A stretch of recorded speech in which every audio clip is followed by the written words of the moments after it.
আসসালামু আলাইকুম, আশা করি আপনারা সবাই ভালো আছেন।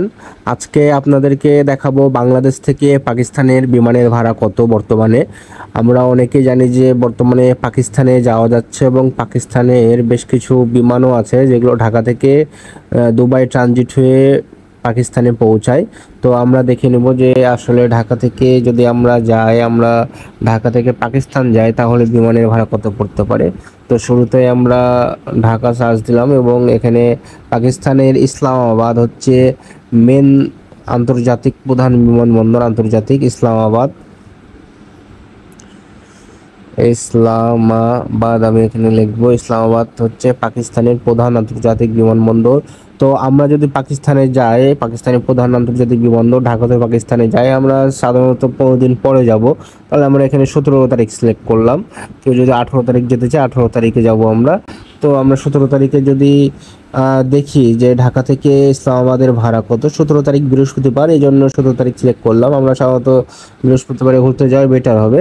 তো এখানে দেখুন যে ওয়ান ওয়ের ভাড়া ঢাকা থেকে শুধু আমি পাকিস্তান যাব, এখানে গালফ এয়ারের একটি বিমান দেখাচ্ছে 5টা 40-এ, প্রথম ফ্লাইটটা 5টা 40-এ। এটা হচ্ছে বাহরাইন, বাহরাইন হয়ে আইএসবি থেকে ইসলামাবাদ যাবে এবং কানেক্টিং দেখেন 15 ঘন্টা 50 মিনিটের একটা কানেক্টিং দেখাচ্ছে এবং বিমানের ভাড়া দেখাচ্ছে 86,897 টাকা।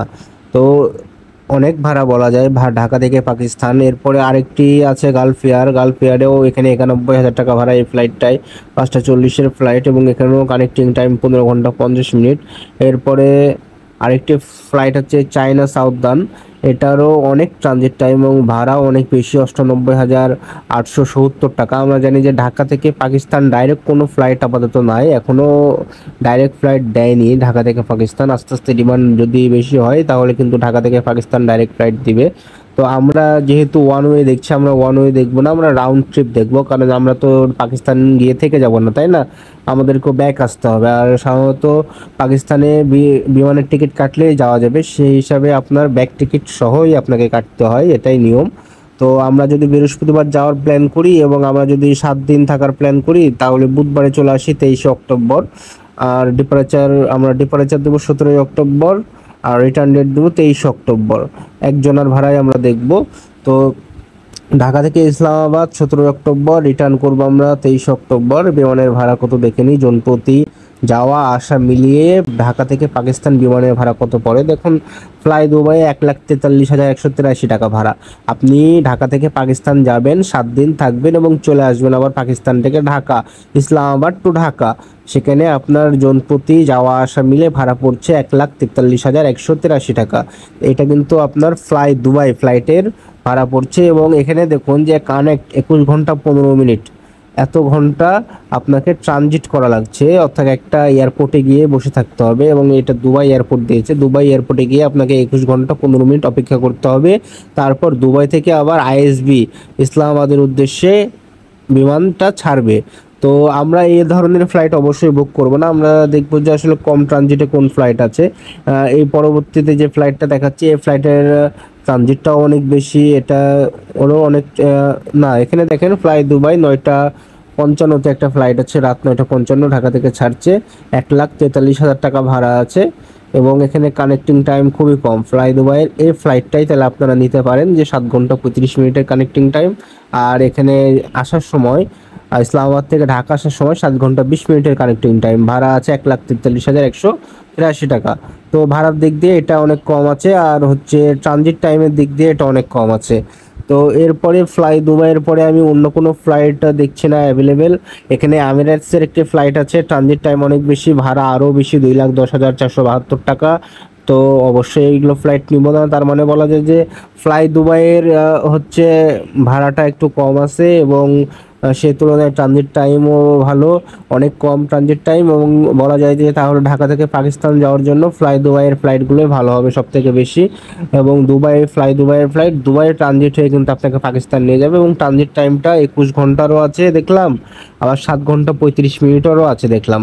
তো এরপরে যে বিষয়টা আসবে সেটি হচ্ছে আমরা 17 তারিখে যাব না, আমরা একটু ডেট পাল্টাবো, আমরা অক্টোবরে যাব না, আমরা একটু নভেম্বরে প্ল্যান করছি।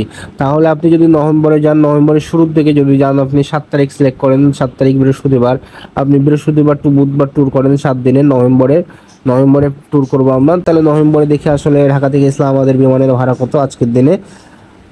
সার্চিং হচ্ছে।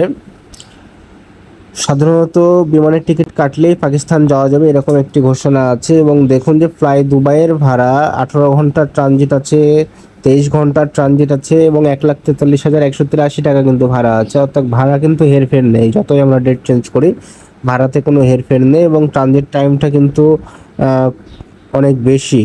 আর এখানে ফ্লাই দুবাইয়ের যে আরেকটি ফ্লাইট আছে দেখছি, এখানেও 1,43,000 টাকা ভাড়া, কিন্তু যাওয়ার সময় ট্রানজিট টাইম 5 ঘন্টা 15 মিনিট, আসার সময় আবার ট্রানজিট টাইম 23 ঘন্টা 10 মিনিট। তো এদিক দিয়ে এটা একটু বেশি হয়ে গেল। তো আমরা কম ট্রানজিট টাইম যেটা আছে, এই যে ফ্লাই দুবাইয়ের FZ524 ফ্লাইট নাম্বার, এটা রাত 9টা 40-এর ফ্লাইট, 7 নভেম্বর যাবে এবং 8 নভেম্বর পৌঁছাবে, অর্থাৎ পরের দিন সকাল 11টার সময় কিন্তু পৌঁছাবে ইসলামাবাদে।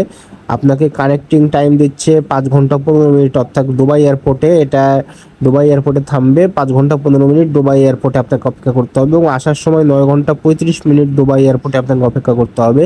তো সর্বোপরি বলা যায় যে রাত 9টা 40-এ ঢাকা থেকে ইসলামাবাদের যে ফ্লাইটটা আছে, এই ফ্লাইটটাতে গেলে আপনি কম ট্রানজিটে কম ভাড়ায় আপনি যেতে পারবেন ফ্লাই দুবাইয়ের এয়ারলাইন্স। ঠিক আছে, আপনি যদি এমিরেটসে যান, এমিরেটসের ভাড়া 2,10,472 টাকা, যেটা এর আগে দিন দেখেছিলাম সেই ভাড়ায় আছে।